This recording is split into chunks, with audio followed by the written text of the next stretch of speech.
Nous avons donc décidé de mettre un terme à cette situation qui peut porter le nom de situation anarchique et d'y mettre un terme définitivement. Dakar doit être digne d'une capitale. Donc ce modèle est arrivé à bout de souffle, il faut le dépasser. Dakar a besoin d'un choc d'organisation, d'un acte de refondation.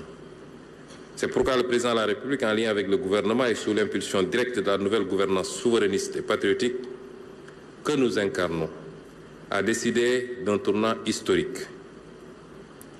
Je voudrais dire que Dakar Métropole, ce n'est pas une vision, ce n'est pas une projection, excusez-moi, futuriste, d'immeubles ou de gratte-ciel. Ça peut y contribuer, ce que nous avons besoin de faire. Peut-être que pour des besoins d'illustration, M. le ministre a présenté des maquettes, mais ce n'est pas ça, Dakar Métropole. Dakar Métropole, c'est plutôt l'ambition de la requalification et la restructuration de quartiers et de territoires, d'abord. C'est l'ambition ensuite de l'offre de logements neufs ou réhabilités conformes aux standards minimaux. C'est la construction d'équipements publics structurants. C'est la promotion de pôles économiques, culturels, éducatifs et portuaires.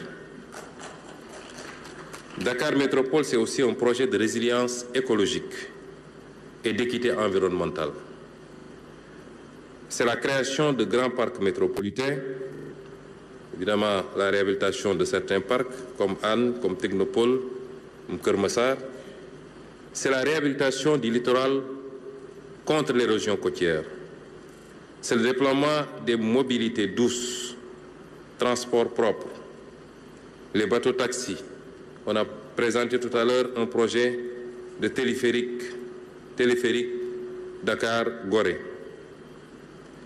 Dakar Ville Verte ne sera pas un slogan, ce sera une réalité végétalisée, respirable et vivable.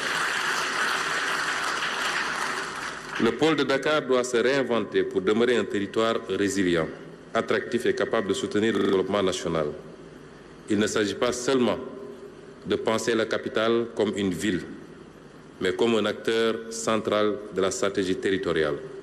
Une métropole connectée et complémentaire aux sept autres pôles pour assurer équilibre, cohérence et souveraineté sur l'ensemble du territoire national. Mesdames et messieurs, on ne bâtit pas un pays à partir d'un seul pôle.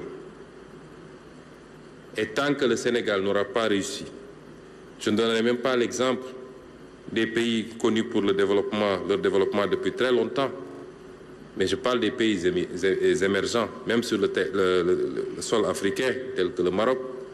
Tant qu'on n'aura pas réussi à faire émerger plusieurs pôles, nous n'aurons pas été sur les voies du développement.